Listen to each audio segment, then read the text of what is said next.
Well, I almost didn't go on the best trip of my life. A few years ago, as director of operations, I was working very long hours. I was stressed out. And that's all I did: wake up, go to work, come back, go to work day after day. I didn't look up, I didn't look in, and that's no way to live. About that time, I met Erica. My son introduced us. And this is a woman who traveled the world. And I'd never met anybody like that before. I'd never been overseas. I'd barely been out of the United States. And so I was fascinated by her stories and how comfortable she seemed to be with it all. I always wanted to do something, but I either didn't know how, or I was too busy, or I was afraid.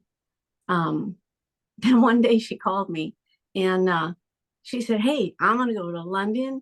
I'm going to go to Paris. I'm going to go to, France and Italy, and I'm going to be gone 2 weeks. And I think you should go."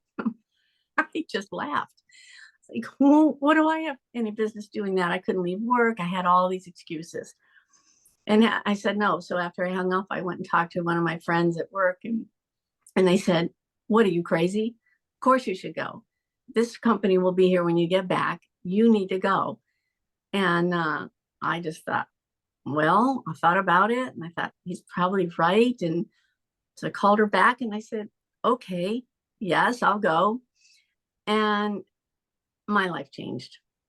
I didn't know it was going to, but from the time we landed, she meticulously planned that whole trip. She planned the transportation, the food, the entertainment.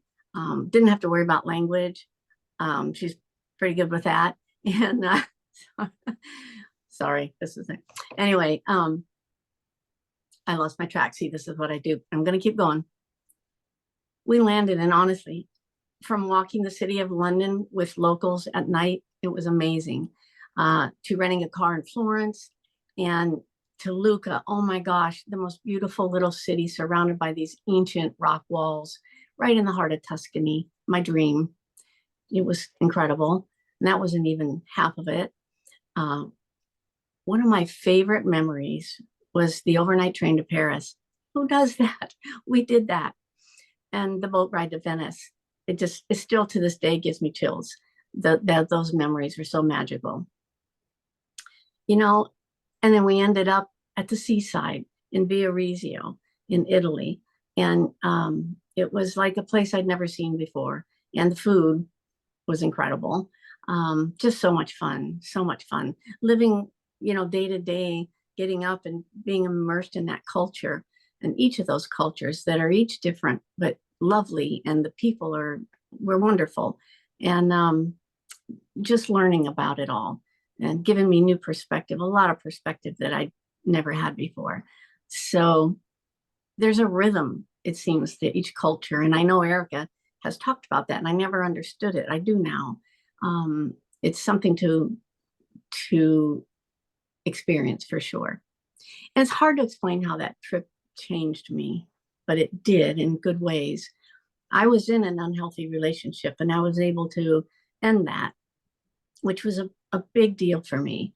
And yeah, I came back relaxed. Yes, I came back renewed. Yes. But I think one of the most important things that happened to me was my mind was clearer, and I had so much inspiration. So much inspiration. I had left my interior design business kind of behind me to get into the corporate world, and I missed it. And I got that back. I got that back. And I'm retired now, and I'm still, kind of immersing myself in design in the ways that I want to, and I'm happy with it. And I can't wait for the next trip.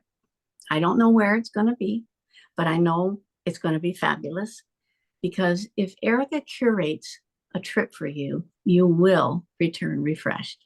So go.